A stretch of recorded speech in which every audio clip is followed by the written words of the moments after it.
देखिए, ओडिशा के हालात आप देख रहे थे। वहां पर मौजूद हमारे संवाददाता विवेक वाजपेयी की ग्राउंड रिपोर्ट। और इधर ब्रिटिश प्रधानमंत्री बोरिस जॉनसन का बड़ा बयान आया है और उन्होंने ये कहा है कि मैं कभी इतना आश्वस्त नहीं था कि यूक्रेन जीतेगा। ये कहना है बोरिस जॉनसन का। यूक्रेन को ब्रिटेन की मदद जारी रहेगी। रूस और यूक्रेन के बीच 78 दिन से ये जंग जारी है, जिसके बाद ब्रिटेन की तरफ से मदद लगातार पहुंचती रही है। लेकिन ब्रिटिश प्रधानमंत्री बोरिस जॉनसन का इस युद्ध के बीच में ये बड़ा बयान, मैं कभी इतना आश्वस्त नहीं था कि यूक्रेन जीतेगा। यानी एक तरह से यूक्रेन के जीतने का दावा कर रहे हैं बोरिस जॉनसन। 76 दिनों से जारी महासंग्राम में हर और तबाही मची है। रूसी हमले की वजह से यूक्रेन तबाह और बर्बाद हो चुका है। पश्चिमी देशों से मिल रहे हथियारों के दम पर यूक्रेन अब जंग के मैदान में रूस के सामने टिका है। यूक्रेन लगातार रूस पर पलटवार कर रहा है और रूसी खेमे में खलबली मचा रहा है। इतना ही नहीं, दोनों देशों की इस जंग में रूस और यूक्रेन के बीच प्रोपेगेंडा वार भी चल रहा है। दोनों पक्ष और उनके समर्थक अपनी अपनी जीत के दावे कर रहे हैं। एक दूसरे पर किए जा रहे हमलों की वीडियो साझा कर रहे हैं।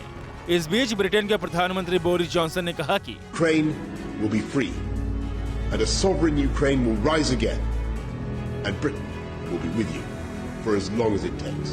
ब्रिटेन यूक्रेन के साथ कंधे से कंधा मिलाकर खड़ा है। जब तक ब्रिटेन खड़ा है तब तक यूक्रेन खड़ा रहेगा। इतना ही नहीं, ब्रिटेन के प्रधानमंत्री बोरिस जॉनसन का यह भी कहना है कि उन्हें इस बात का कभी भरोसा नहीं रहा कि जंग के मैदान में यूक्रेन रूस को हराकर जीत हासिल कर लेगा।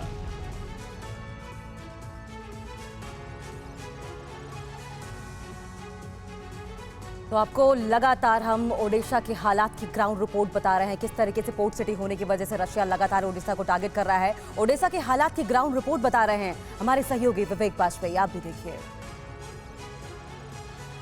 पूरे ओडिशा में इस समय सायरन बज रहे हैं और ये सायरन इस बात की आशंका को बढ़ा रहे हैं कि रूस ओडिशा के अलग अलग इलाकों में हमला कर सकता है। और मैं जिस होटल में रुका हूँ उसमें अचानक ये सायरन की आवाज़ सुनाई दी थी। पहले आप आवाज़ मदन ज़रा सुनवाइए कि कैसे सायरन यहाँ पे बज रहा है।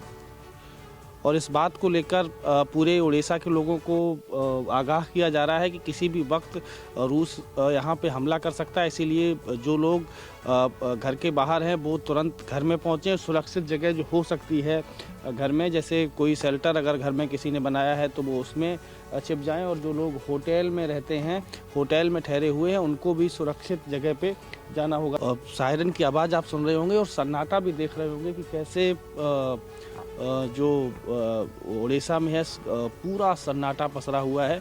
और ओडिशा में आशंका जो है वो इस बात को और बढ़ा देती है, क्योंकि कल ही एक होटल में यहाँ पे रूस ने मिसाइल अटैक किया। 3 एक के बाद एक उस पर रॉकेट दागे गए, जिसमें वो पूरी इमारत जमींदोज हो गई।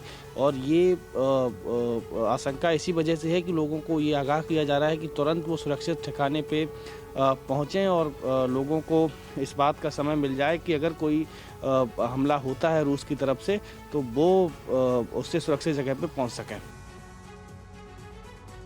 अड़ी सोमवार से शुक्रवार शाम 6 बजे सिर्फ TV9 भारतवर्ष पर।